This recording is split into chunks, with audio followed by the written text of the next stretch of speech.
What's up, everybody? Welcome to the Back to the Play-by-Play podcast. My name is Brian Brown. I'm joined with Alex and AJ. We're in the middle of the off-season. It is, but off-season almost everything. I mean, It was just the All-Star break for the NBA and the NHL, although we'll get to the NHL, I'm assuming, in a little bit. Middle of the off-season for baseball and the NFL. But we're still going to bring topics to you today. We got NFL, some landing places for some guys asking for trades, not being very happy with where they are. MLB, same thing, some guys signing. And then NBA, I don't know if they want to talk about the NBA or AJ wants to talk about the NBA. And then we'll talk about the best week the NHL had, even though it's associated with the NHL, but the best week that hockey has had in quite some time. Yeah. But let's go ahead. Definitely. AJ, I think, or Red, I think you were talking about some guys that were moving or probably on the move here in the NFL. Yeah, I just wanted to open up for discussion, see where we're at as far as where some of the top free agents available in the NFL are going to go. First guy that comes to mind, barring he doesn't get franchise tagged, obviously, where do you guys think T. Higgins is going? Oh, man. You think of a guy that's probably, obviously he's stuck behind Jamar Chase for right now, but a guy that, top 12, top 15 receiver for sure, I think, in my opinion. So I think any team is worth, looking at him. But if I had to pick a team that I think is going to get him rather than where I would like to see him go, I feel like the Patriots. Drake May, he needs that alpha one. And T. Higgins is still young, definitely in his prime. And I think the Patriots would be a good fit for, I would say, him more so than where I would like to see him go. I think that this moving, or them obviously debating franchise tagging really messes up teams like the Patriots, because it was almost told, like, hey, yeah, we're going to run it back just one more year, run it back, you go get your big money contract, and we'll split ways. That's pretty much what the narrative was going into the season. So I think it messed up teams like the Patriots, like you just said. That's where I think he'd go if he were to go to free agency, because I think the Patriots are looking for, okay, let's get the one through free agency, and then we have to protect Drake May. We got to go with a lineman early in the draft, I would assume. Yeah. This could look at, something that could really mess up the Patriots draft. Like, are they looking now more like a Travis Hunter if they can possibly get him? I don't think he'll probably be available where they are. But, you're looking at something like that, maybe value of trading up to get him instead of, oh, for sure, we think we're going to get T, or we think we're going to get one of these guys. And then turns out he might stay in Cincinnati. I don't know. Cincinnati doesn't have a great track record of signing their star wide receivers. But we'll have to see. I'm going to go with the Patriots for most likely too, though. They just need it so bad. They need that one. And just to give Drake May any sort of help, and Vrabel in his first year, they probably need the help. I think for me, obviously Patriots is a good fit. They need a wide receiver one, or true wide receiver one. You got to get Drake May some weapons. But along with that, even though his rookie wide receiver last year was obviously really good, had a lot of, obviously probably easily the most productive wide receiver on the team, I think T. Higgins is going to sign with the Los Angeles Chargers. I really see them, they're not known to, splash cash, but for a true wide receiver one like that, you throw him on the outside with Ladd in the slot, I think that is pretty much a match made in heaven. But we'll see, because we know Jim Harbaugh, he likes to run the ball. He likes his big uglies up front. He likes a good defense. So we'll see if they're willing to spend it, because at the end of the day, if T. Higgins is available, not franchised, you're going to have to pay him that money, which he deserves. Yes. Yeah, and just obviously anyone can, use a T. Higgins, a guy like T. Higgins, but I think the Chargers are probably the most likely. I think the Chargers, that's an interesting point, because it's kind of like that perfect blend for someone like T. Higgins, where the downfall in the media or whatever is, can he be the one? He hasn't been the one the entire time he's been there. So the thing is, can he be the one? I think that's a perfect introduction, because Ladd McConkey was so good that you can't really get away with doubling T out of the game, or best on best out there. You have to respect Ladd McConkey. It's not like he's going to go to, like, at the Patriots, he would get doubled out of game. Yeah. You see a lot of double coverage because they don't have a good two. This is like a perfect point to where, okay, T. Higgins is now kind of like in a weird way, T. Higgins is now the DeMar Case of his team, and Ladd McConkey is the T. Higgins. Like, they're a perfect 1-2 combo. You got to respect both of them. Yeah. I guess for me, I mean, after the season he had, I want to talk about Zack Baun. Obviously, linebacker for the Super Bowl champions, Philadelphia Eagles. He had like something ridiculous, like 186 tackles, something crazy this year. Obviously showed out in the Super Bowl with a big interception. Free agent. Let's see. Brian, where do you think he's going?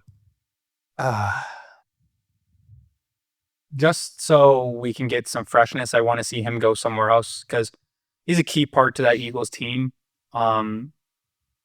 I think the Eagles are kind of in the area where they're pretty good at plugging and placing either way. I think the most likely team he ends up on, this is without any knowledge of what sort of cap problems the Eagles are in or anything like that. I think he stays in Philadelphia. It's kind of the perfect fit for him too. He's part of the best defense in the NFL. Who would want to leave that? Maybe for if the money's right, obviously I don't know if he's willing to offer any sort of hometown discount.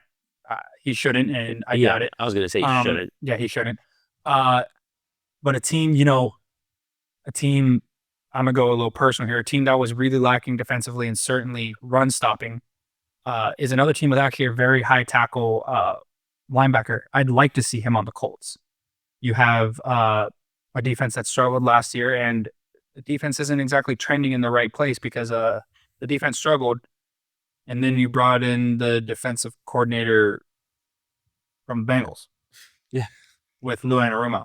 So I'd like to see something like that. The Colts have paid a lot of guys. They still have a lot of cap space. And they might, hopefully they don't have to. Hopefully a lot of that cap space gets eaten up next year with a contract that the only reason I'm saying this is I hope AR proves that he deserves it. But it'd be nice to get some help along the way, and you're not trailing all these games, and you can allow AR to be him and use his legs instead of having to throw the ball 30 times because you're down. Yeah, I mean, hey, for me, I think of a team that just really needs to improve at the linebacker position. And I don't know, we've seen loyalty not really be a thing in that division. What about the Cowboys?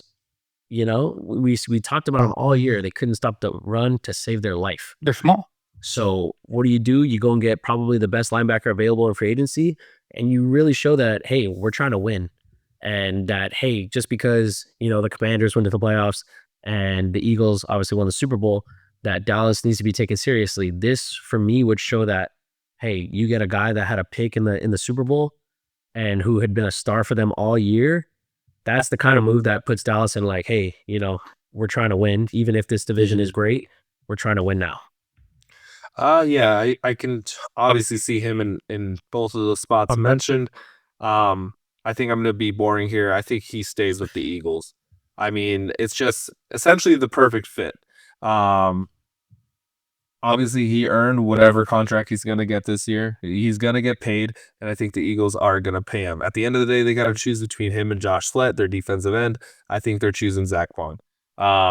That's a defensive line that can plug and place. They have so many studs on that defense. Yeah, exactly. And when you have, Jalen Carter, who's obviously a stud just in the middle of the defensive line, you can kind of plug in anyone that needs to be at the edge. But yeah, you can't replace 180 something tackles. It's hard to do. Yeah. He's obviously a big play guy, so I could see him staying with the Eagles. I think they choose him as the guy. Another one, obviously closer to home, I want to mention Ronnie Stanley, pending free agent, obviously with the Ravens the last 5 years. AJ, do you have any idea on where he goes? I know this is a bit of a different position, but I know the Jags had traded away Cam Robinson midseason to the Vikings. I think you got to get Trevor some help, and I think the weapons there are there. BTJ had a great year. The running back room is still solid in my opinion, so why not get him a great tackle over there? Or I think Ronnie Stanley, I would have no problem going into guard if he had to. But just really stir up that O-line, and I think the Jags, it would be a good move for them to get him. Yeah, I think for me, obviously it'd be nice for the Ravens to re-sign him. I just don't think he's gonna be wanting left tackle money, and I don't think we're gonna pay him left tackle money. Yeah. But I mean, for the last 5 years, you look at it, he's probably top 5, top 7, the smallest or the least of the best left tackles in the league. I can see him going to a team who clearly all last year needed offensive line help, and that's the Chicago Bears. I can see them really splurging on the guy to, cover up Caleb's blind side. I see that, you get him for 3-4 years there, shore up that left side, and give Caleb a fighting chance. Yep. So you said you were boring with the Baun staying at the Eagles. I'm gonna be boring and gross at the same time. I know that we mentioned before this, they're in a lot of cap trouble, so it'd be interesting, especially if he wants tackle money. That's a lot of money. But right as we mentioned the left tackle, the first thing that popped in my head is the team that had to have a guy move from left guard to left tackle, a All-Pro Super Bowl winning guard to left tackle. If they're somehow willing to, or they figure out some of the financial I can see him going to the situation. Kansas City Chiefs. I mean, it's almost like a perfect fit. The left tackle is the most important spot, and Tooney's not a tackle. He did a job, but he's a Hall of Fame guard. Yeah. And you can't ask him to just move to tackle. That's not exactly Ideal. yeah, or doable for a very long time. I mean, you can plug in place for somebody that's hurt, but it reared its head. I mean, the Eagles rushed for the entire day, and that might be, the Chiefs might still win. The Chiefs still might win 11 games, 12 games, because Tooney's a good lineman in general. You could probably play him anywhere on the line; he's going to be good. Yeah, but when it comes to those games and the game, which the Chiefs are obviously going to play in almost every single year. Yeah. You need a stud left tackle. So I don't know how they'll do it, to be honest with you, but the perfect fit would be the Chiefs. The only other place I could see him going, I'm not sure about their tackle situation, is once again here to Los Angeles. Jim Harbaugh really likes his lineman, and that's a top end left tackle. That at least make it easier to draft some sort of skill player to help, for sure, to help the offenses if you could get a left tackle in free agency. For sure. I think just one more guy here, kind of not the biggest, name free agency, obviously the biggest name in general when you think about football and in the NFL. DeAndre Hopkins coming off of a Super Bowl loss, thought he was going to win it with, finally chase his reign and win it with the Chiefs. But obviously it didn't go that way. I'm going to go first here. I think I'm going to be a homer. I think D-Hop is a good fit for the Baltimore Ravens. I think you really need to. So you gotta have that veteran presence in the wide receiver room, because as of right now, it's just, I think Bateman's their oldest wide receiver, maybe outside of Nelson Aguilar, who's been there. Yeah. But I mean, with a room like Zay, Nelson Aguilar, Bateman, Tylan Wallace was getting snaps. We need to have some addition. I say this every year. You guys hear me say it. I want more weapons for Lamar. He showed last year, Lamar, that he is obviously passing the ball as well as anyone, as well as he ever had in his career. And that's to Zay Flowers and Rashad Bateman.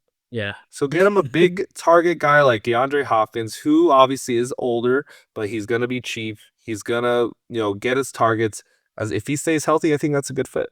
Yeah, and he's not a problem that's going to be like, oh, man, he's unhappy and stuff like that. He knows he's aging. Yeah. He knows that, hey, I'm not going to be the guy that gets 10 catches a game and, 2 tugs. I think I'll be a homer as well. I would love to see a reunion with Houston. I think we saw how ugly that wide receiver room got with the injuries that they had. Tank Dell, who might not even play this year. Nico Collins, who was dealing with that ankle. And then Stephon Diggs, he's a free agent right now. So, I mean, who's to say he doesn't come back?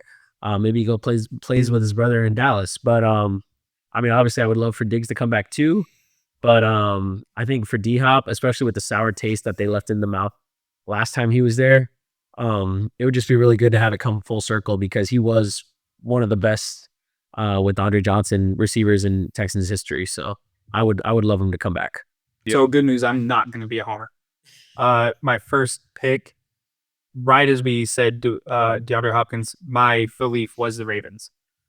If you asked me this a year ago, I said maybe the living room couch would have been the best spot for DeAndre Hopkins. But he showed life with the Chiefs, and a good quarterback with Mahomes, I think he could do the same with Lamar. I won't, say the same things that you did. The only thing I'll say is, just like I said, the left tackle position for the Chiefs showed when they needed it.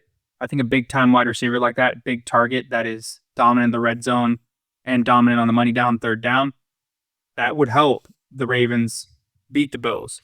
The Ravens beat the Chiefs. The Ravens just win those important games that they're going to be in. The Ravens are going to be in the playoffs. DeAndre Hopkins might not have much value in the regular season, but he's going to have that value in the postseason. He might be the reason. He's the type of guy now with the age to where maybe he catches 65 balls in the regular season. Playoff comes around and you're like, oh, DeAndre Hopkins had 5 receptions. The game he didn't light it up. Yeah, but 4 of those were on third down conversions, and the 5th one was a touch. Like, that's kind of like, and those, when the game gets really small like that in the playoffs, you need that type of guy. And the Ravens have really been lacking on that. Most of their third down plays are, here's the ball, Lamar, figure it the fuck out. So DeAndre Hopkins kind of takes away with that. Plus, you have really good third down guys and red zone guys like Mark Andrews and Isaiah Likely that you have to respect. So having them more on the inside, and DeAndre Hopkins, Mark Andrews, I saw your face. Mark Andrews is normally a red zone threat. But in having DeAndre on the outside, I think would help the Ravens offense. Sure. Somewhat in the regular season, but majority in the important games where they're all, like I said, they're always going to be. Yeah. But yeah, 100%. Really quick, just to touch on that. I mean, when you look at that Bills-Ravens game, a lot of people forget that Zay Flowers was hurt. He didn't get to play that game. Yeah. So if you had a guy like a DeAndre Hopkins or, a healthy Stephon Diggs, they're a veteran presence. For sure. A guy who's been there before in big situations like that. Obviously, Rashad Bateman showed last year he wasn't a slouch, but there's Rashad Bateman and then there's, a legend in DeAndre Hopkins. I'd rather, we look to someone like that in crucial games like that. for sure. Off topic, but is he Hall of Famer at all or no? That's so tough. I don't think he's first ballot, but I think he gets in eventually. Yeah. Okay. Because he obviously doesn't have the championships, but the guy was like an all-pro like 3 or 4 years. Especially, and look at his quarterbacks. Yeah, in Houston. For the first few years. Yes, it was pretty bad. Obviously, when he got Deshaun in Houston, that was really the best. lit it up. But yeah, he was playing with bums. Yeah. But anyways, let us know, guys, in the comments down below. Where do you think these guys are going? If you have any specific guesses or predictions, throw them in the comments. Let us know. And also, let us know who you guys or your team you would want your team to side. And we'll go from there. So thank you for actually doing that, because I wanted to not necessarily go off topic, but I don't think you were here for the discussion when we were filming 2 weeks ago. Were you here? I don't know. Okay. About what? Well, were you talking about, we were talking about Hall of Famers and how the Hall of Fame seems like it's getting so big that people like Deion Sanders have said that certain people in the Hall of Fame should get different jackets because there's the elite, and then there's like the good Hall of Famers. Mm-hmm. Do you think that the new thing for the Hall of Fame will be, okay, he's a Hall of Famer, but this guy was a first ballot? Like the first ballot will be like the tag, like, yeah, this guy was elite. Oh, for sure. For sure. I feel like even if you're a casual fan or you're watching the ceremony, it's like, okay, it's so-and-so's, 6th time on the ballot. Obviously, he wasn't voted first team for a reason, right? And the numbers to show. You'll see the difference between a Jerry Rice, who's a first ballot Hall of Famer, to maybe a DeAndre Hopkins, who has taken a couple cycles to actually get in, and that's where you'll notice it. But I don't know about changing the color of the jacket. No, so that would never happen. That's just what he said. Yeah, at the end of the day, you're a Hall of Famer for a reason, right? Yeah. These guys they usually have stats to prove it. They usually have some accolades, whether that's award, like personal awards or obviously Super Bowls. But I think at the end of the day, if you're a Hall of Famer, you're a Hall of Famer. I don't think they're as strict as like the MLB. I think it's a lot stricter. So that's fair, because there probably are some guys where it's like, that motherfucker made the Hall of Fame. But I think the NFL is a little loose with it. But I do love. I feel like they make a really special thing when it comes to the Hall of Fame. They get the knock on the hotel doors and stuff. Like, those are really nice. That looks like he could play the offensive line. Oh, 100%. Yeah. But But no, I think there are definitely levels.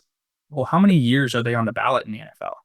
You know, off the top of your head? Not off the top of my head. I 'Cause know isn't that it you like- have to be retired for I think 4 years, and then you get thrown in, and then I think you're on maybe like 12. I want to say. I'm not too See, sure. if you make percentage in baseball, Yeah. it's like 15, isn't it?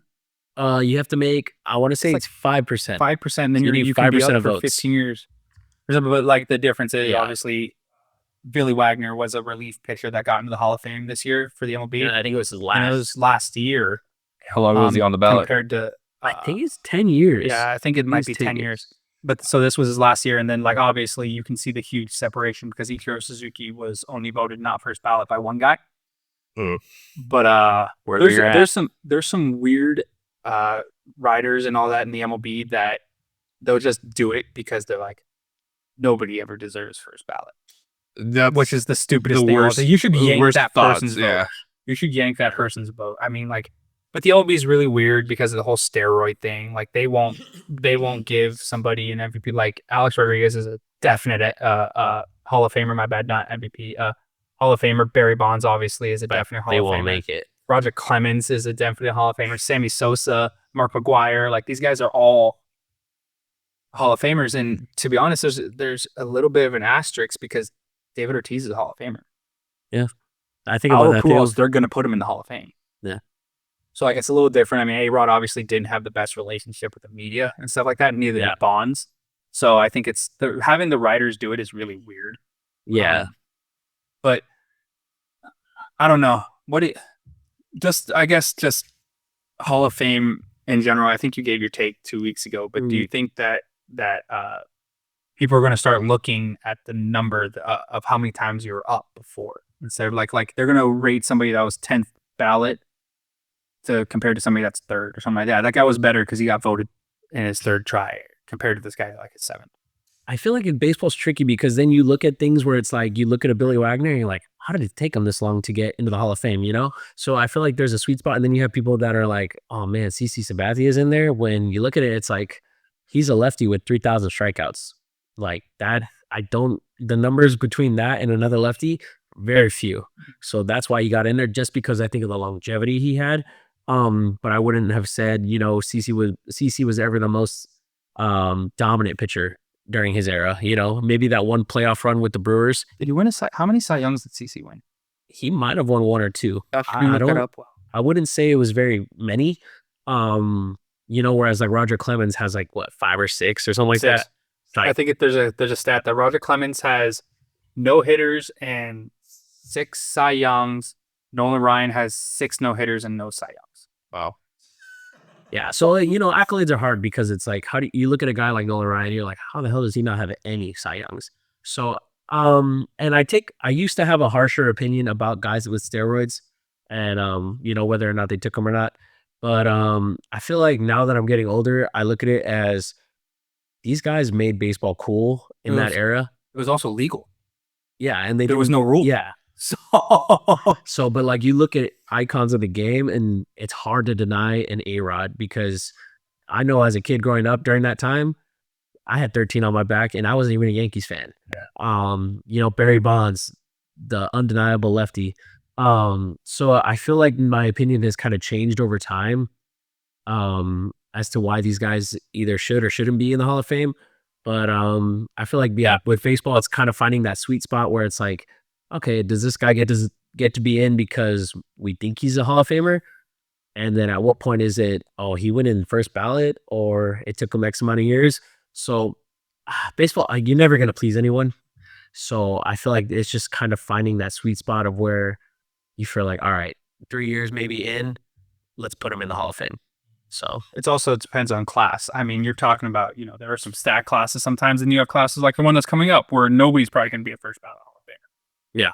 So I think it depends on class. Like you could have somebody that was unreal, and then they just happen to be in the same class with like Albert Pujols and, you know, maybe like 2 or 3 definite Hall of Famers where they get like 10% of the votes, and okay, that guy maybe deserved first or second ballot, but they got to do Albert Pujols and this guy this year, and then they got to do these 2 other guys the next year. Like that's the only way that makes sense. So you're right. Like it depends, but like in 20 years from now, you're never going to remember that class. You're just going to see when that guy got voted in. So I just always thought it was interesting. Like, how are you going to defer how good these Hall of Famers are? Because every Hall of Fame has that, like you said, every Hall of Fame has that guy where it's like, yeah, I mean, is this really the Hall of Fame then? Like, Yeah. you know, like you look at All certain, very good. yeah, like you look at some of the guys that played in like the 50s and all that, and you're now, thankfully, the MLB has done the right thing, in my opinion, and they have allowed Negro League players into the Hall of Fame.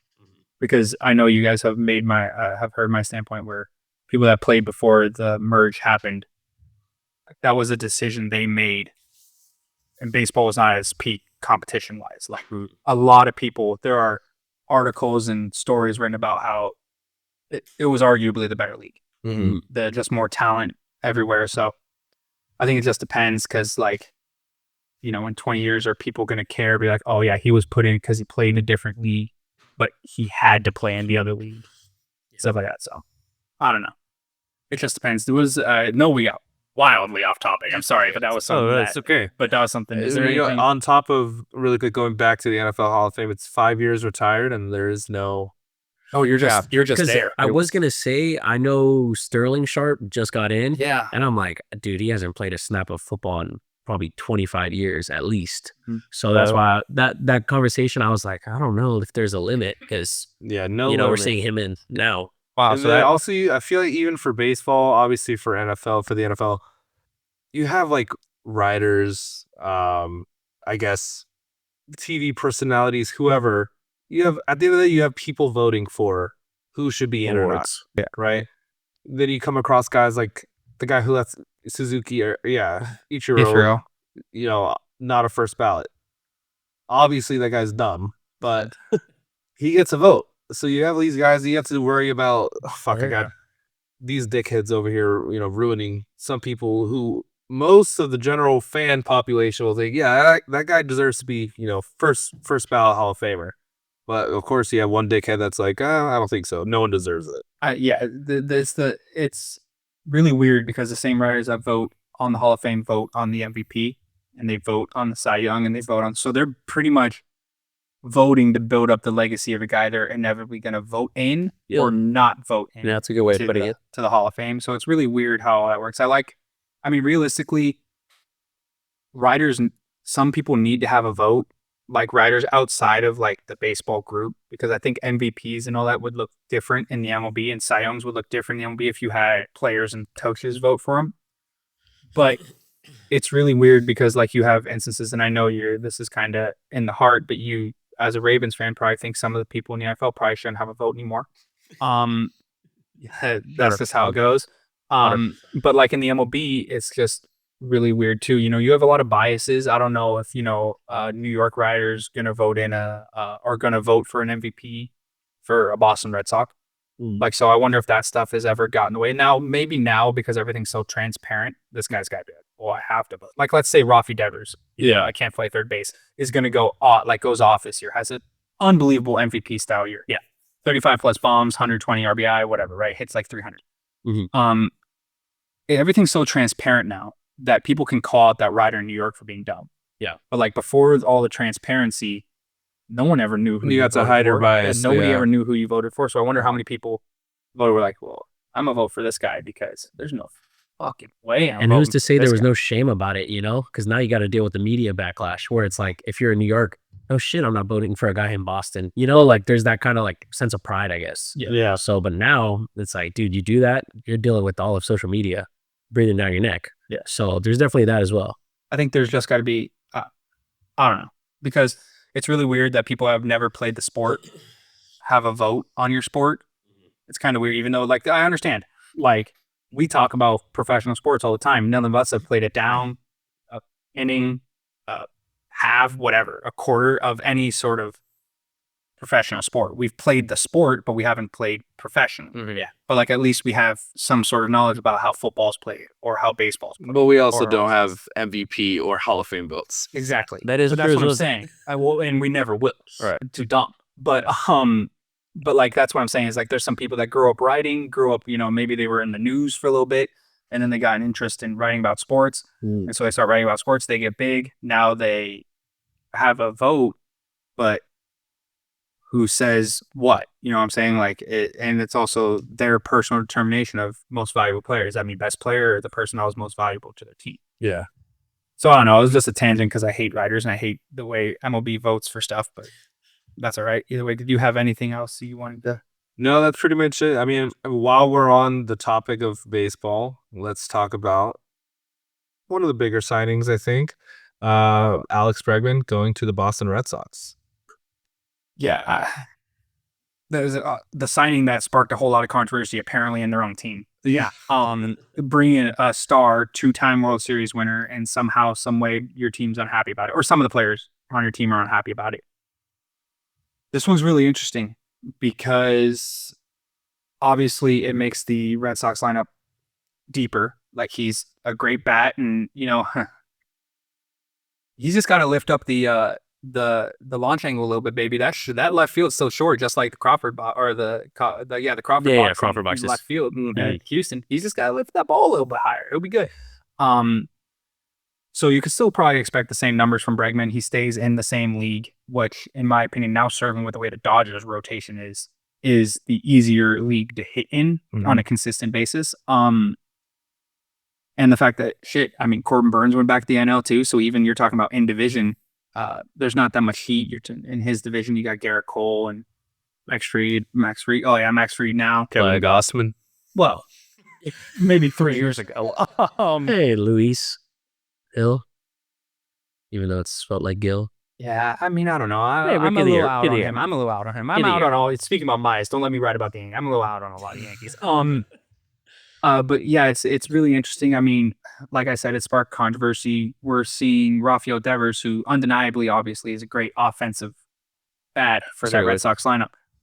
But now he's mad because apparently maybe they told him he's going to play third base and he was Bregman was going to move to second. But it turns out actually they have the best second base prospect in the MLB, and so Bregman's probably going to play some third, and Rafi's going to DH or move to first. And from a standpoint, like a management standpoint, that makes a lot of sense. Bregman is, well, certainly he's a better defender than He just won the Gold Glove Rafael Devers. in the AL. He just won the Gold Glove. Yeah. He's an elite defender now. You can say he's an elite defender. Yeah. I don't know if that's Certainly. his first Gold Glove, I believe it was. but he's an elite defender, obviously coming off an elite season.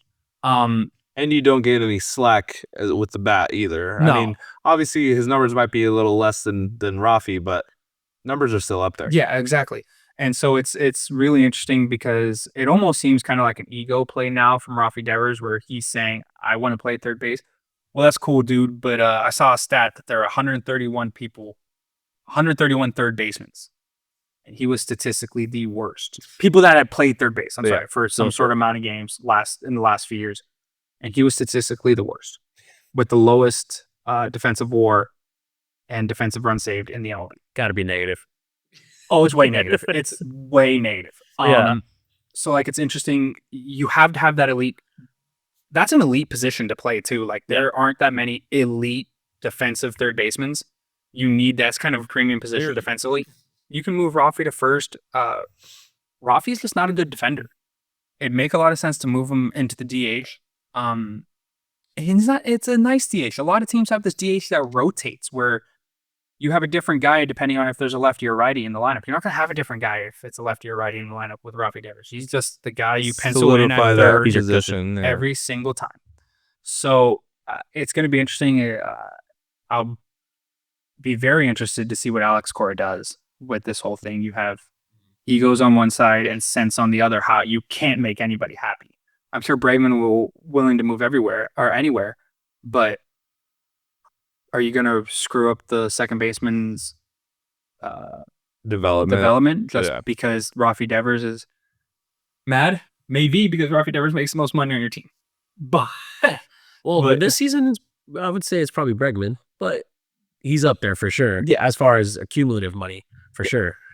But no, I think certainly you have to do at least a rotation.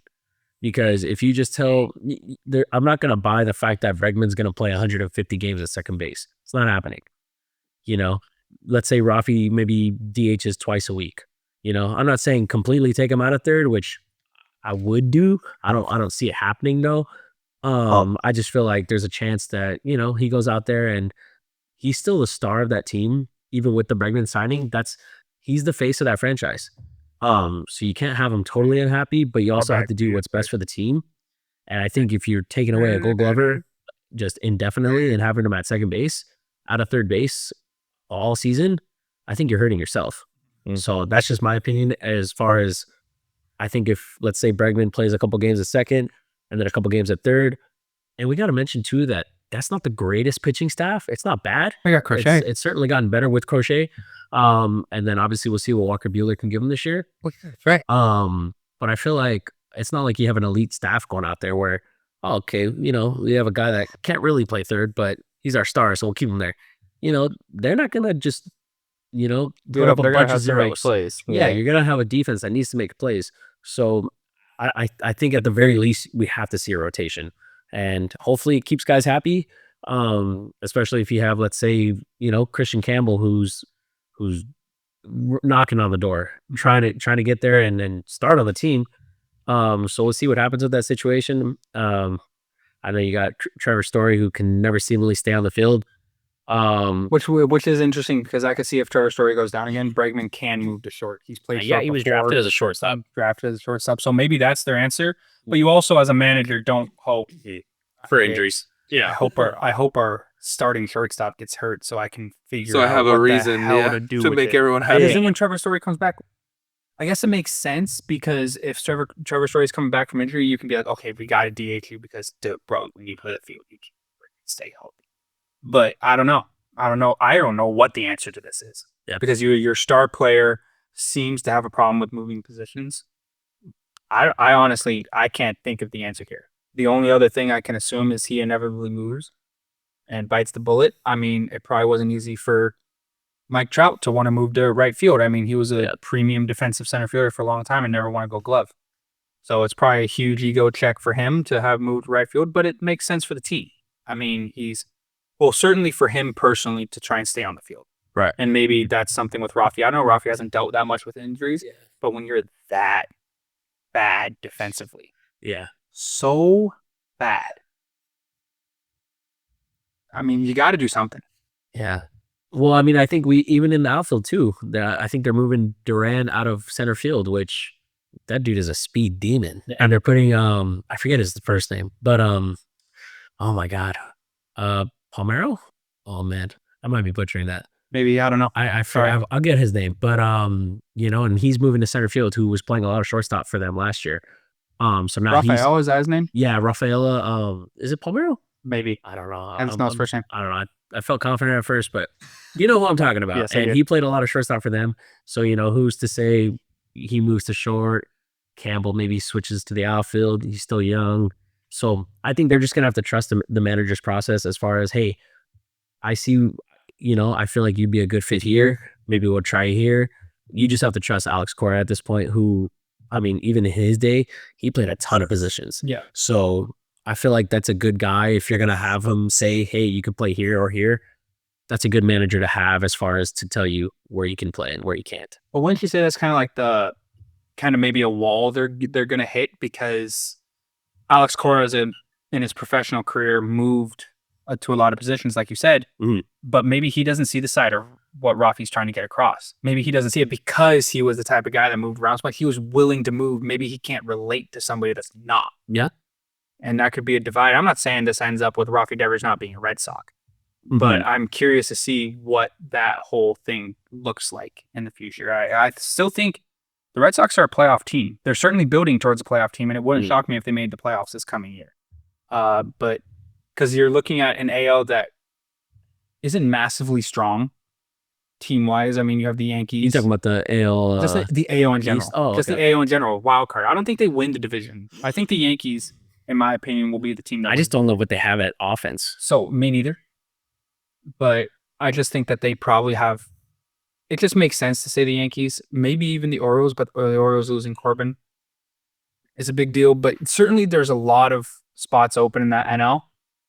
Sorry, the AL. So they got to act like a playoff team, and they got to act like this has got to get resolved, because if this destroys the next 2 years or so, or even just this season, it's a big deal. So we'll see. Ceddanne Rafaela was who I was thinking of. So I got his last name. Yes. Yeah, nice. I like I said, was totally blanking on the first name, but yes, he's on the depth chart as far as the backup shortstop. So, but yeah, definitely, I think some moving parts are going to be happening in Boston. I don't even think just in spring training. It's probably all season. Yeah, probably. We're going to see a lot of different positions. Is that guys. winning baseball? I think if you have the right roster that's buying in, certainly. I think definitely, because like I said, I don't think he's going to put them in a spot to fail. It's just whether or not they can trust him and say, you're the captain of our ship.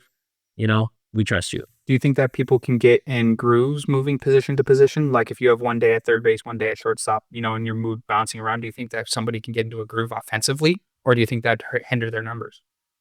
For me, I've always felt like it's tougher if, let's say, you're in and out of the lineup. So for me, I've always credited guys that platoon. Yeah, I know they're, favored against the righty and they're a lefty. But I feel like just a constant shift of being on and off the field. Sitting on the bench for for 2 me would be games and then harder. coming and hitting Yeah, for one, 'cause still hitting 300. You're warm, your legs are moving, your arm, you're throwing the baseball around. Whereas, hey, I just got to come off the bench. Let's say I've struck it out twice already. I can't go out in the field and make a great play and feel better about my day. I'm just sitting here thinking, well, shit, I've struck out twice today, and now I got to go up for a third time. Yeah, I feel like that's a harder adjustment. That's why I see Rafi still playing third base, only because it's going to be hard to take him entirely off the field. So Well, it shouldn't be. I mean, he's not platooning. He's just everyday DH. Mentally wise. I mean, he's just everyday DH. I think. But then what do you do with Yoshida? He's played outfield. You man how to play left field. Anyway, man. I mean, at some point, at some point, it's really good to have a lot of cooks in the kitchen. 100%. But that also can be a problem. I mean, you just look at like the Dodgers. Like obviously they have a lot of star power, but they're all in individual positions and they never clash with each other. Yeah. Like even if they sign 100% team chemistry. Yeah, even if they sign a star shortstop, even if they ended up with Willie Adames. Yeah. Okay, we can still move Mookie to second base or right field. Like that doesn't matter. Whatever. And it is buy-in too. And he right? would have Because been Mookie willing Betts to is do willing so. to move. Yeah, that's the he's thing. willing to do that. But like my thought process is, if you're Bregman, obviously, I don't know if it was the most money that was offered to him, but obviously he got a fat contract. Mm-hmm. Do you think they told him, "Hey, you're gonna split time at third with Rafi," or, "Hey, we'll sign you, but are you willing to play second or short if needed?" I would say I feel like he wouldn't sign that contract, not thinking he was gonna play third. That or he's just doesn't care. Or he just I wanted the mean, money. That's yeah. that's also a possibility. That or he doesn't care. But I'm assuming that if it was all about the money, he probably would have gone somewhere else. I don't know. You're right. I don't know if it was the most amount of money offered. I don't even know if other big money teams were wanting to bring him. I mean, you're thinking about Technically, I was going to say the Tigers did offer the most, technically. Okay. But I think as far as he probably just doesn't see a lot of hope there. And Yeah. It's definitely a tough ballpark to hit in. Hmm. But as far as I want to say yearly basis, that is definitely the most where he got was Yeah. with Boston. Because I was going to say, like, realistically, a whole lot of the big money teams, like you're talking about the Dodgers, I don't know who's playing third base for them this year. Muncy. Okay, still Max Muncy. He's up on contract after this year. Is he? I believe. Okay. I believe so. But like, you would obviously take Bregman over Muncy. But the problem is the Dodgers already have so much payroll that the Padres, another big money team, they have Machado. The Mets are big money team. They look to be going in the direction with Vientos for now. Vientos. Yeah. And the Yankees is the only other team that would have made sense. They kind of cheaped out, I feel like. Yeah, I mean, the Yankees also aren't really that team that's going to offer a whole lot of money to a whole lot of people, and they've already signed a decent money, guys. Yeah. For the Yankee standards. So I don't know. I mean, maybe I want to say that they had to have run it by Bregman that he needs to play somewhere else on the field. For sure. But stuff shocks me in front offices with the stuff that they do and don't say, and then just are like, well, sorry, gotta deal with it. Yeah, happens in every sport. What makes me feel like I don't know if they did tell him, or at least didn't tell him the full story, is you have the Red Sox manager going out there and saying, Rafi's, that's not his job, right? He's not guaranteed to be the third baseman, even though that's what the old managers or the old front office told him, like, hey, third base is yours. That's not the case anymore. So you have them going out in the media saying this, that, and this, but it's just going to be it's going to be fun to watch to see what they decide. But I think like you said, it's going to be, it's going to change game to game, week to week. And it's interesting. I mean, with the media nowadays, I mean, they're using outside voices for an inside conversation. This needs to be This needs to be the GM and Alex Cora in a room with Bregman and Devers. Go, all right, boys, we got to figure this out. We are building a good roster. Yeah. As they're building a good roster. It's a great team. And we need to figure this out because this needs to be settled so everybody's happy when April comes. Yeah. Nobody gives a shit about spring training. Like, the good teams normally don't do very well in spring training.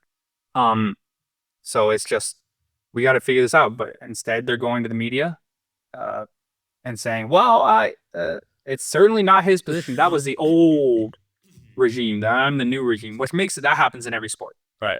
Quarterbacks in the NFL get signed to one, rookie gets signed to a big deal with one regime. They stink. New regime comes in. You're not my quarterback. Get the hell out of here. Like that happens all the time. Anthony Rendon, I'm looking at you.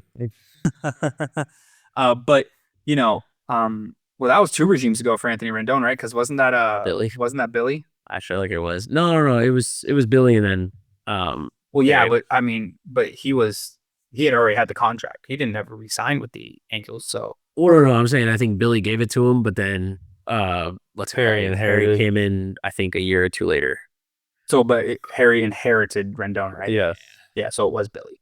Yeah, Billy ruined the Mets too. So, now you got David Stearns to go. But yeah, I mean, the only other. No, actually, I was gonna bring up something else baseball wise, but I can't really think of anything. There wasn't, like I said, the spring trainings just started. I mean, pitchers and catchers reported. We're getting to look at Adam Frazier just get bullied by Paul Skeens all over the internet. Paul Skeens looks sturdier than he did last year, which doesn't make any sense. That run on his fastball looks ridiculous. I don't understand. Listen, I know we said we don't play professional sports. Thank God I was never good enough to play professional sports because I don't understand. I watch some of these guys and like I sent a clip to my cousin of some bullpen dude for the Red Sox. I didn't know his name. But they were talking about how he has elite stuff. He's got like 18 inches of run on his fastball and then going the other way. It was like setting up of a K. He threw a cutter outside, 2-seam backdoor back to the inside. It was a strikeout on Travis d'Arnaud, and then threw a slider in the other batter's box. And Travis d'Arnaud just waved like this, maybe a 1.5 from the ball. And they're like, this looks like a dumb swing, but here's how he set it up. And they're all at like 90 plus. And I'm like, yeah, all right. And my dad wants to say that dude's throwing in the 70s. We're doing this. Like, there's no fucking way. This guy's throwing it's normal 100 miles now. an hour. Like, it's normal for guys to be throwing. The random dude you have in the bullpen is just throwing 101 with like 17 inches of run on his freaking fastball. It's like, okay, cool. Thank God I couldn't play. Thank God I couldn't hit 80 miles an hour with run because I'd corkscrew myself every single time. I'd be the first person to swing out of my ass, swing 5 seconds late, and still spin when I swing. Like that's just, it's gross now. Just the talent. Oh well. Did you want to talk? So real quick, we're on baseball. I know both you guys. You're not wearing your upside down Angels hat today. Sorry. It's in the car. But did you guys want to talk at all about maybe? You're talking about Hall of Famers, certainly a Hall of Fame closer the Angels signed with Kenley Jansen, and then also maybe the move of your superstar to right field. I'll cover the Jansen stuff first. I think anytime you can get a great reliever for a 1-year deal, for me, I feel like they're always no-brainers because they're going to help you win in tight games. And let's say disaster season again for the Angels. He's a guy that's proven. And I think even if you were to have, let's say, a rocky first start or like a first half of the season, he's a guy, he's proven. Guys, and when it comes to the playoffs, you're going to want a guy that's been there before. When it comes to the playoffs, he didn't stutter. Are you talking about with the Angels this year? No, I was saying if they were to, I was saying he would become an asset at that point. Yeah, for another team when they trade him. Yes. Okay. So I'm saying if they were to play like crap, and I think even if Jansen weren't having a great year, he's just got that track record of where a team would look at it and would just be like, yeah, that's a guy that would fit nicely even I would think in the back of almost most bullpens. Obviously, I know we have some elite closers, but high leverage guy. you Even trust if you, him. 8th inning guy. He's got the track record to show you that, hey, I've saved what 400 plus games now. So yeah, it's a guy that I feel like he's going to be great for the bullpen. It's a young bullpen for the Angels. I know I would love to see Ben Joyce in there at closer, but when you get a guy like Kenley, it's kind of hard to not have him in the back of that bullpen. You know, have him be your setup guy. Because I feel like he can still learn, and it's gonna add value to him to have Kenley back there to be his kind of cushion, I guess, as the closer. I think that having someone like Kenley, this is what Ben Joyce's second full year. This will be his second. full year. I was gonna say 'cause he second got full brought year. up really quickly, right? He got brought up in the same year he was drafted. Yeah, exactly. And so I think that someone like Kenley might be the last piece until he starts closing games. I mean, they had Estevez, who wasn't exactly like a veteran, but he wasn't like a veteran closer, I'm saying. Well, he definitely wasn't proven like Kenley is. Yeah, exactly. That's what I'm saying. So now you have a Hall of Fame closer. I mean, he's on a very short list of people that have saved over 400 games. Yeah. And so a Hall of Fame closer, now he gets to learn from that guy for this year, and then you can hope that maybe he does learn something, and now you have a guy going into his third year that kind of has everything. He pitched in low leverage when he came up, pitched in higher leverage games. No offense, but when the Angels had high leverage games, he pitched in them. Yeah. And then now hopefully the Angels are competitive enough to where he'll have more high leverage pitching spots, you know, those 8th inning spots where it's 1 run or whatever, you're getting a hold. And then next year, hopefully when the Angels are grown up and they're better, you can have him be your closer. Because I think that this is still kind of a bridge year for the Angels. For sure. I hope not, because I would really like to see Mike Trout succeed.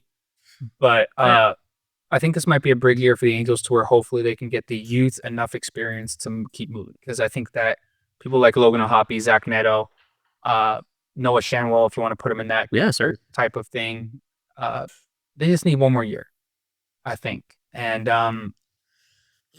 it'll be interesting. I mean, I don't know what the hell they're going to do with Rendon at this point. Just fucking cut him. Hey, yeah. No, he's done. He will not play in an Angels uniform again. How many more years is that deal? Two more at like 38.5 mil, I want to say, each season. He is the best robber in the history of stealing money. And hey, Bobby Bonilla, that man right now. Pay him $2 million in 2070. Who gives a fuck? Yeah. I think you just cut your losses at this point. I think other sports have shown that it's not the end all be all. Like we saw with the Broncos. Well, there's not a cap hit. Well, yeah, I know. There's a luxury just tax saying. hit, but it's not like we have there's a strict cap in the MLB where don't go over this line. Yeah. Or there's going to be penalties. I understand there's a 10% tax or whatever. Most owners don't give a fuck about that because if your team's competitive, you're making up that 10% a month. Yeah. So, yeah, I'd say, like I said, Bobby Bonilla's ass, pay him $1 million and 2,100. That's 3 owners down the road problem. Yeah. See you later. And bring somebody else in. Put the freaking GOAT at third base and you'll be fine. That's that Reds GOAT. Luis. That's my dad. Let's see. I hope he has a great year. Really quick, let's set this up. Let's do a little trivia. Okay. This is gonna be a short on YouTube, Instagram, and TikTok. Make sure to check those out. Yeah, subscribe, comment, ring that bell, all of the above. So here we have. Can you guys name the 5 teams in the MLB to travel the farthest in miles for spring training? 5 teams. You guys can work as a team. Okay. Let's see. I'll give you guys 3 lives. Okay. So can I get an easy one out of the way? Sure. Toronto Blue Jays. Incorrect. That is 1 life down. I would assume they're just going to Florida. I mean, you know. That's a far... Bitch, they're in Toronto. I know. That means that like it can't be like the Yankees and all that. I'm only saying that because like I feel like a team like Seattle. Oh, actually, I guess it can. Like Seattle, I don't think Seattle has their offseason in Arizona. I don't think I've ever heard of the Mariners being out there. There's no way they're in Florida. But do you think they're in Arizona? I've never heard. They have to be. Like I know teams that have been in Arizona, and it's obviously the Angels. So I still think that it could be Seattle because Seattle's way the fuck up there. Yeah. Like I may be extremely wrong, and there might be a few teams that sneak in to where they have to go across the country, but I'm thinking north right now because both are south in warm temperature. So when he said that, the first teams that came up to my mind, you said 5 teams, right? 5 teams. 5 teams. The first teams that came to my mind were teams that were north. Yeah. Like I thought Detroit, I thought Toronto, I thought both New York Nationals. teams. I think that's a little down. I think you'd have to Baltimore. Yeah, I thought both New York teams, maybe the Mariners. Chicago's pretty far up there too. I know the White Sox. It might be a Chicago team because they're in the middle. Yeah, because I know the White Sox go to Arizona. So, I mean, I don't know how long that flight is, but Where the Cubbies go. AJ, you have next guess, by the way. I think they go to Florida. And it might be the Cubs. Let's go with the Cubs. Correct. Number 5 with 1,442 miles traveled. I don't know what that accumulates to plane flight, but Long time. Yeah, I feel like they go to Florida. I mean, would Florida be closer than Arizona for the White Sox? Yeah. Because they play. I guess it depends in Florida though. Like depends on where their camp is. You know what I'm saying? Like Yeah. it's up by Jacksonville. It's not as far, but you go way the fuck down there towards like I Miami. thought Jacksonville was down there. Is it not the other way I around? thought Jacksonville was. Well, I know Miami's at the bottom. Oh, okay. I think Jacksonville's north or. We're California people. We don't know the East Coast like that. I feel like I do know the East Coast like that, and I don't. feel like it's on the north side. Brian, you got a guess? Oh, I thought you were going to tell me Jacksonville was on the north side. No clue. Oh man. So So you this guys is, like you have said, it's number based off 5 of my- or I feel like top 4 Seattle. I left. feel like Seattle's a good one because All I right, don't think just because I don't want to get too wrong, so I'm gonna blame AJ if this one isn't wrong. Give me the Mariners. Incorrect. Let's see. You guys have 1 life left. this That is clutched hard. up my time. The A's? If we need to extend the lives, then we will. But To the A's. Where do the A's go? Arizona. Do they? Yeah. There's Sacramento. Well, not anymore. Well, they are now. Yeah. They were in Oakland. What about? Do you feel good about the Nats? No, because if you're gonna say the Nats, you got to say the New York teams first. Oh yeah. Sorry. Geographical And challenge. Boston. I know they go to Florida. Like I But said, that's it's way way the the fuck fuck where the down there, hell- but they're in division. That's the only thing I can't get around is the fact that they're in division. Like the Miami Marlins, the Mets are in division, and I know for almost the fact that Port St. Lucie, where the Mets play, is more north than Miami. I'm trying to think of teams up there. So I think we need to look up into the middle. I think you should rip the Band-Aid off and say the White Sox. Or the Detroit Tigers. The Detroit Tigers. That also was the are- one on the tip went Tigers. the Detroit Tigers are not on the list. I feel good about that one, but I do too. all right. So extend the lives. Can we just 5 lives. You have 2 lives. the New left. York Yankees? Incorrect. 0 for 3, Brian. brother, give me the White Sox. Yes, number 4. I told you, Chicago. 1,459 Does it say where they miles go? traveled. They go to It does Arizona? not. It does not. But you would think if the Chicago Cubs are up there, why wouldn't the Or White Central Sox be up teams. there? Ooh, what about Milwaukee? Where do they go? Milwaukee's up there. I kind of like Milwaukee. It is your said guess. If I get this wrong, this will be All right, 2 on you. No, This no, will be you 2 go. on you You and go 2 with on your me. guess. This will be 2 on you and 2 I on told me. you I like Chicago because I knew the White Sox would win to Arizona. I've seen them Yeah, but- in Arizona. See, I just don't understand because, like, I think I have the map of the United States in front of me, and I can't comprehend how Chicago, who's here, is somehow farther away than Michigan, that's up here with Detroit. It's all about flight paths. That true? That's true. Yeah, well, there's some about flights right now too. So, okay, you know what? But they're so south. They're so south, but they're in the middle of the country. I was gonna say St. Louis. Yeah. Give me the Brewers. Milwaukee. Number 3. Let's go. Milwaukee Look Brewers. at these Central teams. They're coming at you. 1461 miles. If Twins? St. Louis, yeah, Minnesota Twins Twins. gotta be on there. Incorrect. Twins are not on there. You fuck me. You just said You guys are got out of lives yet again. We'll extend the lives.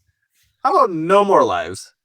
We have number 1 and number 2 farthest teams traveled. Or teams who traveled the farthest. I'll rip the rather. Band-Aid off. Give me the Kansas City Royals. Incorrect. Brother. All right. I'm sticking with the Central. That don't the Royals play in the Central. I said I'm sticking with it. Okay. I'm going to go with the Cardinals. Incorrect. This is the worst trivia we've ever done. You guys know zero ball. Cody is the carry. Well, he's not, but Well, he's missed today. he is. Just rip the Guardians? Yeah. Give me the whole Central. Fuck, give me the entire Central. I'll take the Cleveland Guardians. Number 1. 1763 Do they go to Arizona? They have to go to Arizona. miles. Ohio's kind of up there. 1,763 miles traveled to their ballpark or to their spring training. Stop. There's no way. You're missing number 2. Brother. Pittsburgh. See, but the only problem is how the fuck would it be Pittsburgh and not like Baltimore or... They guess just go over the technically 'cause Atlantic. I don't know. Well, they can't. Oh. Give me the Pittsburgh. I almost said Steelers. Pirates. Incorrect. Well, who else is in the Central? Not the Pirates. Oh, I guess, yeah. And yes, If time out. If the Guardians are there, give me the Cincinnati Reds. number 2. Yeah, thank you. Ohio. Look at the states. 1595. The Guardians, by the way, with the farthest miles traveled, they go play in Arizona. So Josh, real quick, in edit, can you pull up a picture of the United States map and just put it like right here somewhere? And so I can go, how the fuck does this team make sense to go here, but this team can't? I don't know. Flight Like, maps. because like I want someone to look it up. Where the hell do Chicago teams go? Do they go to Arizona or Miami? I know for a fact the White Sox go to Arizona. At least they used to. At least they used to. Okay. The Cubs go to You go to Camelback, Arizona. Arizona. Well, Jill, look at that. So how the fuck does it? Okay. I don't know. Flight pass. We're not pilots. Maybe they got to go, The White Sox also go to Arizona. Do the Tigers go to Florida? Sorry, I got you working overtime. I feel like they do. They go to what's Publix field? Is it their field? Hold on. Florida. Told you. Does it say the city? Lakeland. I don't. Okay, Brother. It could be at the top of Florida. I guess so. It's not at the bottom, I would tell you that. Publix field, the home of the Lakeland Flying Tigers. Goats. The baseball teams have some of those things have ill names. That's tough. But so yeah, that's Don't short. see You know what? that No, app. fuck that. Cut that out. That's an episode special. That's crazy. We have to post our wins and losses. It's like gambling. Oh, the videos. W. We got them right? We got there in the end, Yeah, we got there. and we didn't name every team. And I'm gonna ask Josh very nicely in a text later to edit out all the other stuff. Make it look a lot Wait, that's smarter. Give us like than half more wrong guesses. Put us at like 3 or 4. Not each. That's Three gonna or be a four total. nightmare to edit, but 3 or 4 total. It's not me doing it. Josh got us. We'll look semi-smart. All right, but so are you heartbroken? Are you guys heartbroken as Angel fans that your star player will no longer be patrolling center field? Do you want to go? I'll talk a little bit on it. Obviously, I'm not the biggest baseball guy as far as knowledge, but Apparently, in my young, career as an Angels fan, for me it makes sense, right? Put him in right.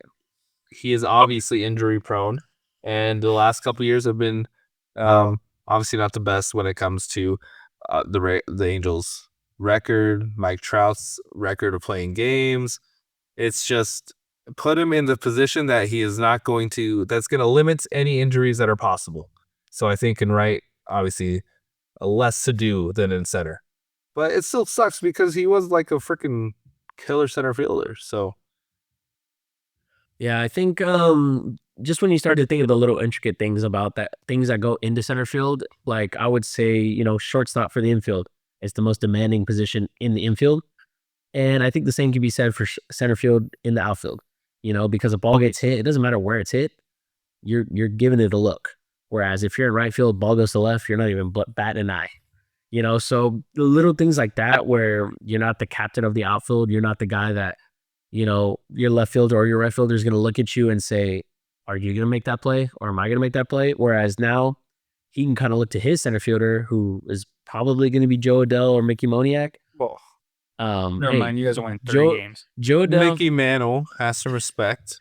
Mickey Mantle hit about a Joe buck Adell- 35 last Joe year. Adell was a Gold Glove finalist. So and he's still young.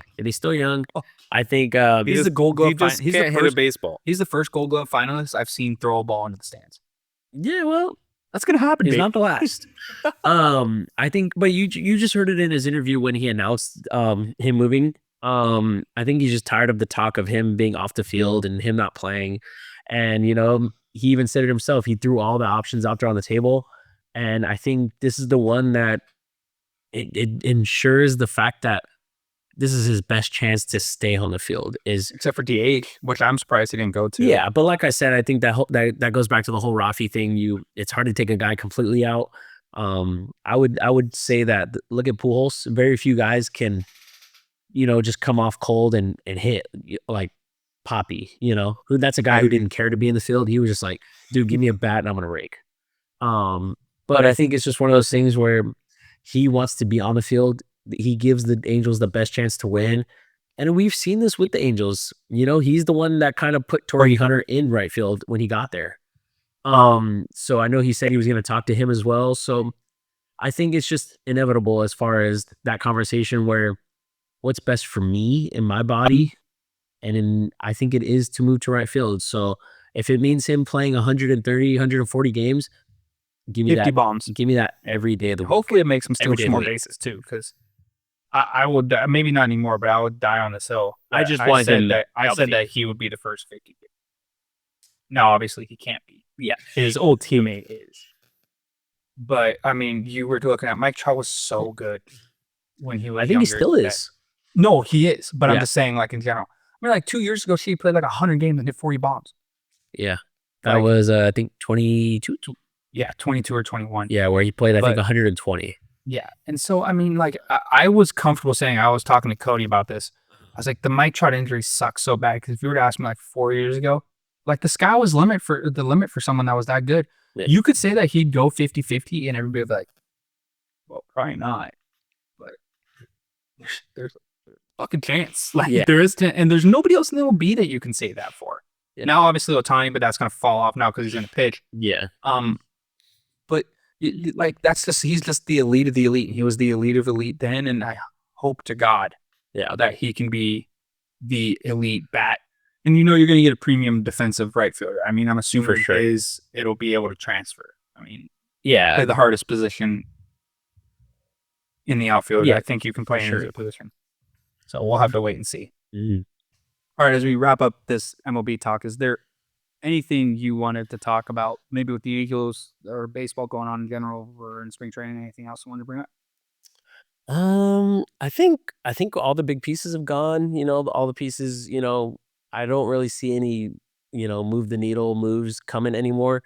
I think it's just going to be interesting how things shake up in divisions. It was good to see the Padres spend. I know they're in a bit of a turmoil with their owner. They got Nick Pivetta, which I feel like kind of might have bumped the Red Sox into getting Bregman because, losing that pick that they got, signing Bregman, they got it back with Pivetta. So I think it's just going to be an interesting year. I think the buzz around baseball right now is super high. I'm loving the energy around the offseason where I feel like this is the first offseason in a while where we had news for the whole offseason, and now we're in spring training. So I think it's just going to be great for baseball. And just like baseball, I feel like another sport that's flourishing right now is hockey. And we got the Four Nations final tomorrow, Canada versus the U.S. in Boston. What are your thoughts on it? Well, this is hockey in general. I think this is perfect timing. I mean, you're talking about, like you said, there was news in the NFL and the MLB, but off-season news is kind of always down here unless like it's something massive, right? It just so happened that the Four Nations took place during the NBA All-Star game as well. So there wasn't really much news circulating that. In fact, it helped the NHL's favor because it was like, wow, look at the product you could watch. Mm-hmm. Being the NBA was. the skills competition, they still got to figure that out. And then Yeah. NBA, they still got to figure out a lot of platform sports need to figure out their also. Mm. And then you have the NHL and hockey in general, which decided to go with the brand new Four Nations face-off, which was the best thing hockey could do to grow their sport Dude. a long time. I mean, it was just games in general. I mean, it's just 4 teams. Everybody plays each other once, and then 2 teams that have the most points go to the final. And it was unbelievable. I mean, it just so happened that the same night that the skills competition for the NBA was when the United States played Canada. And there was nothing more it was the most electric game I've watched in a long time. You're talking about a team filled with superstars in Canada. Just the entire roster against a team of United States players that, don't get me wrong, also superstars. But the United States came out with this anger. Now, people are saying it's because they booed the national anthem. People are saying it's because, although the betting line was 50-50, a lot of people thought that Canada's team was strong. And to be honest with you, you could definitely make that argument. And any sort of team that Brady and Matthew Tkachuk are on, they're probably going to lay the wood. Yeah. And, you know, I know I'm not going to sum up the entire Four Nations Cup, but that game got rolling quick. Obviously, you had 3 fights in the first 9 seconds. Both the Tkachuk brothers go to the box for fighting. That sums up how those Tkachuk brothers are. And now you have the rematch. It's a hugely anticipated rematch. You had the first one in Canada where they booed the national anthem and they sang their own national. I do hope that we don't boo the Canadian national anthem. I don't like national anthems being booed. Because it means a whole lot. It's national pride. Yeah, exactly.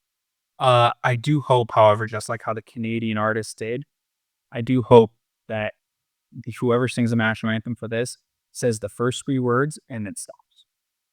That's what happened with Canada. The guy lose at "Oh Canada," and then the crowd sang the.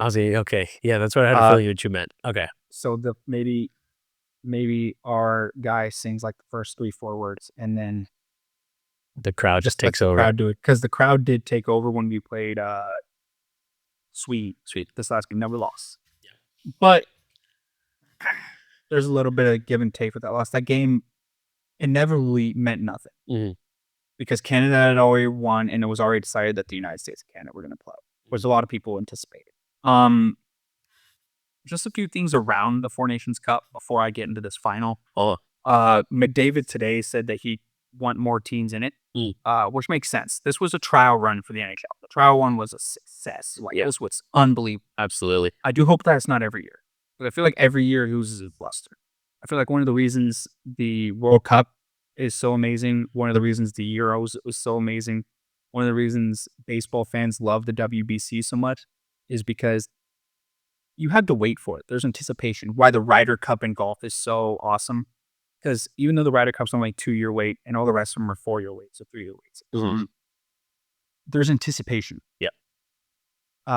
So I hope that, selfishly, I'd love to see, now you'd have to get around some politics, but Russia's got a really good team. A lot of Russians know how to play. Unfortunately, there are some stars in the NHL that can't play in this because there's probably not that much representation for like Leon Draisaitl's turn.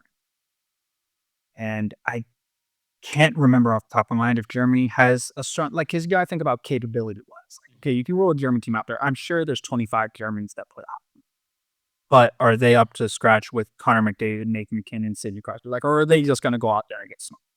Now, Leon Draisaitl is good enough to carry a team. But I'd be interested to see if, like, they morph that to where, like, you have Team Russia, but then you have Team Europe. You have the rest of Europe. So now you have literally every European country that can't field a strong or strong team themselves in this kind of like EU type of team. Yeah, that'd be really cool to watch. And I feel like this would almost bring some interest into some sports in some countries where hockey isn't their main sport. Now, there are some weather issues with some of these sports. Obviously, you're not going to be able to play hockey when it's 95 degrees and sunny the entire time. Yeah. But maybe there's some countries that are like, you know what? We should look more into hockey because we would like to be a part of that. The 4 nations. Or just the nations. Hopefully it's more than 4. Yeah. We'd like to have our country be a part of that. National pride. That's awesome. Mhm.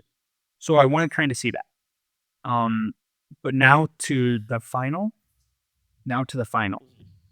We have a very interesting thing going on before this one.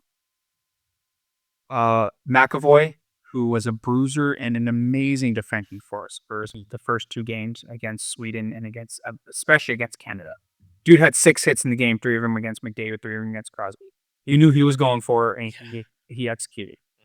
McDavid scored, but other than that, McDavid was not impactful on it. The thing is we're very hurt. We have no McAvoy. He got admitted into the hospital and back in Boston. And it's a whole AC joint problem, and he has an infection. He's not going to be able to play. Even for a hockey, he's not going to be able to. Takes a lot to put those guys down. It does. We talked about that in a past podcast. Yeah. There's an interesting thing going on. Because if one more United States player goes down, that means we can add somebody that wasn't originally part of the team.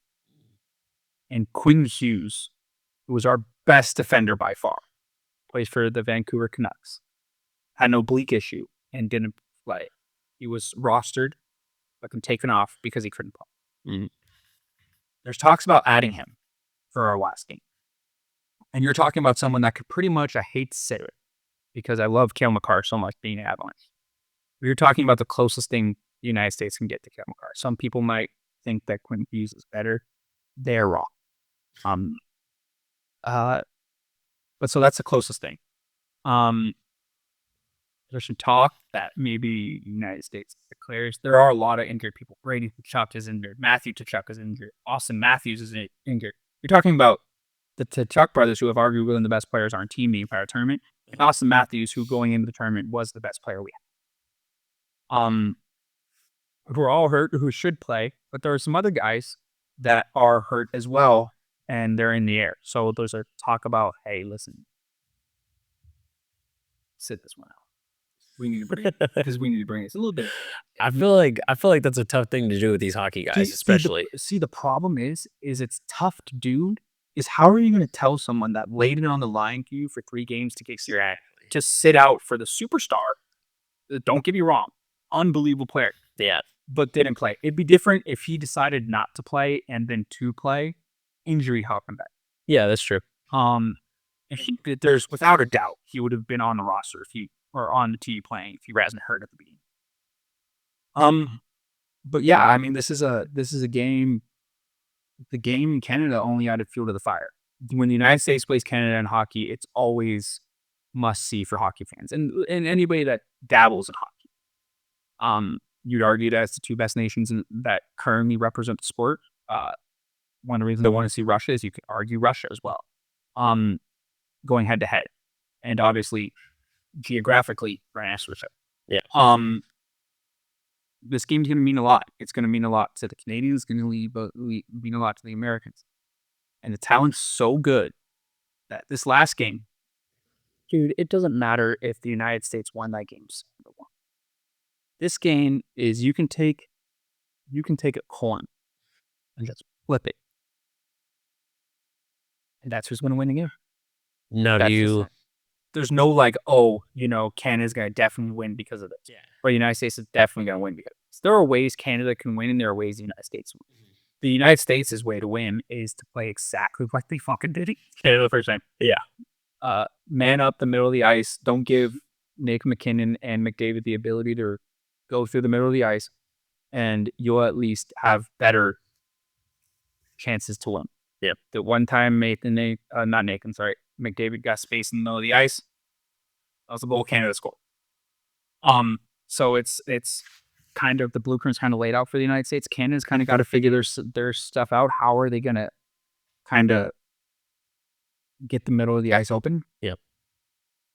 So it's going to depend if that's playing McDavid and McKinnon on the same line, which you normally wouldn't do because of the same player, but you have to respect McKinnon or McDavid who's along the boards, so you have to leave the middle of the ice open. I don't know. I don't know the whole strategy about how to do that. But it's going to be an amazing game. This one's in America. I love that. Pretty much, I'm sure. Also, they didn't want to fly everybody to Europe to play this, because the turnaround is to the Avalanche play on Saturday. Oof. So the turnaround's very quick. Yeah. Come back in the 2 days. because ultimately this is their All-Star break. Right. Or it's supposed to be. Yeah, it's supposed to be. So I don't know, how that's all going to work out. All I do know is none of these guys give a fuck that they play again on Saturday or Sunday.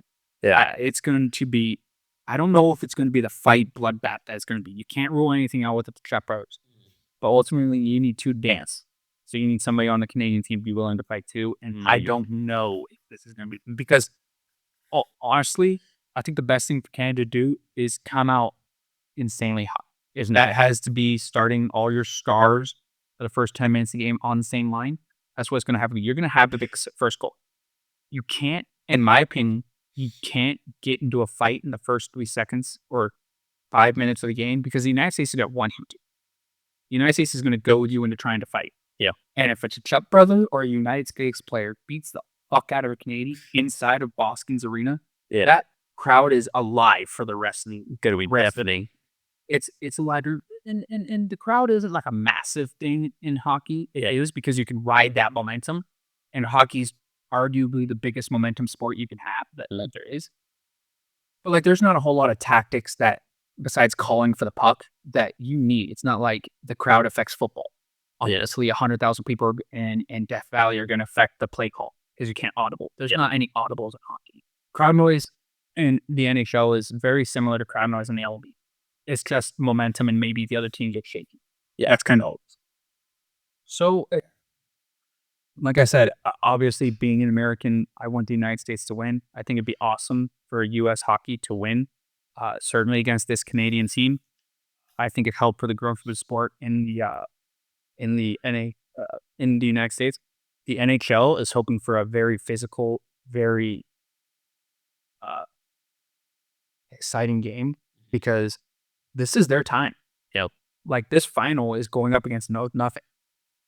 I mean, there might be some regular season basketball going on. I don't know. But like, realistically, if you're a sports fan, you're probably going to tune into a final before you tune, unless you're a super fan of like the Lakers or whatever. Yeah. But like, even I'd argue that people that dabble in hockey, people that are Kings fans and Lakers fans, are probably going to watch the Sport Nations final or the Lakers. So this is their time to produce something. Maximize eyeballs. Exactly. And I just don't see a way how this game could be a fun. Yeah. With the two teams that are playing and what it means to these two teams. I mean, you're talking about a guy. Oh man, who said it? Damn it. It was an American. I forgot who it was. But he had played in the playoffs. He had played in the Stanley Cup Game 7. He had won numerous honest medals. And he said that this is the biggest game he's ever played. And so, like, this means a lot to them. This is going to be all out. That there's going to be no room on the ice. It's going to be amazing to watch. And I hope the United States can make it physical again, like they did. Because Canada, if they lack anything, lack a huge bruiser. They don't really have somebody that can match our physicalness. But I just hope, for the NHL's sake and the fact that I want the NHL to grow, I hope that it's a great game. Selfishly, I want the United States to win 10-1. Because you got to, McDavid's going to do something where you're like, holy, this dude's unlike anybody else. yeah. So, okay. We've seen, like, I feel like this is very important for hockey, especially in America. But let's say US does win. How do you think this is going to affect the Canadians as far as, the legacy of Canadian hockey? So I don't think Canada ever has a problem with hockey losing its popularity. It's going to be their number one sport until Canada's not around anymore. Yeah. You know what I'm saying? Like, that, it's just until Canada's, an asteroid hits Canada or something. Like, that's just kind of how it's going to be. I don't know. There was a joke, because Canada don't have very good goaltending. There was a joke that everybody that's playing on the team grew up wanting to be Sidney Crosby so bad that they forgot about goaltending. Yeah. So I don't know. You know what I'm saying? I mean, this Canada team has the legs. I mean, they're all of good age. They're not like, besides Sidney Crosby, they're not a lot of, old guys skating around the ice right there. I mean, McDavid's got 10 years left. McKinnon's got 9-10 years left. Go Doughty. Well, okay, that's another guy that's probably not going to be able to do it. Yeah, no, I just messed it. But Doughty would have been a huge thing, and he's obviously a very good player, but he's older. Yeah. So, but this core of McKinnon, McDavid, McCarr's got 50 years left. I mean, yeah, he's in. What is he, 24, 25? Yeah, I remember him being young. I mean, he got drafted in 2020. And those guys can get drafted right out of high school, right? Yeah, I'm not sure how it works, to be honest with you. I do know that Macklin celebrity for the Sharks is like 17 rates. Yeah. So those guys. So, they certainly have the legs to continue to be really good. This game still means a lot to Canada. It's a lot of pride. I mean, you're talking about, besides the team in 94, I think it was 94. I may be getting my years mixed up. Canada team in 94. You're talking about maybe one of the best teams on paper Canada's fielded ever. Just so deep. But to be considered one of the best ever, you have to win. And so we'll see. Legacy-wise for these players, it's going to mean a lot, because although McCarr and McDavid and McKinnon and Crosby and Reinhart, I don't know so much about Reinhart, but those guys that listed are Hall of Famers. Reinhart, arguably, stuff like that. Although legacy's already cemented, you would love to have this, because then you could title yourself the inaugural best, as well, not only the inaugural, but one of the best Canadian teams ever play. Yeah. But you can't do that if you lose to the United States. You can't say that you're the best team to ever play and lose. That's just kind of how it is. You might have won all your games except for the final 12-0. But it doesn't matter. That's what people are going to remember. Because if you didn't win, because I mean, look at it. There's only one rare instance where something like that, and in my opinion, in all sports, where you'd argue that the team was the best even after they lost. And you'd argue that was America on ice with Russia and the United States. Russia was still probably the best team after that. I mean, but you think about World Cups, people have won the World Cup, and so that's the best nation. That's just how it is. No, this team may have better players, but they're the best team. So that's kind of how it is in the team. Hockey is a huge team sport. So, you just can't, legacy-wise, it means everything. All right, guys, that will do it for us today. We kind of went over a lot. To be honest with you guys, watching this at home, whether it's a short, whether it's on YouTube, TikTok, I don't know if we have an X or anything like that. I think just Instagram, anything like that. To be honest with you, we're getting towards the time, especially once the Sport Nations ends. We're getting to just tomorrow. We're getting into a time where there's not that much to talk about.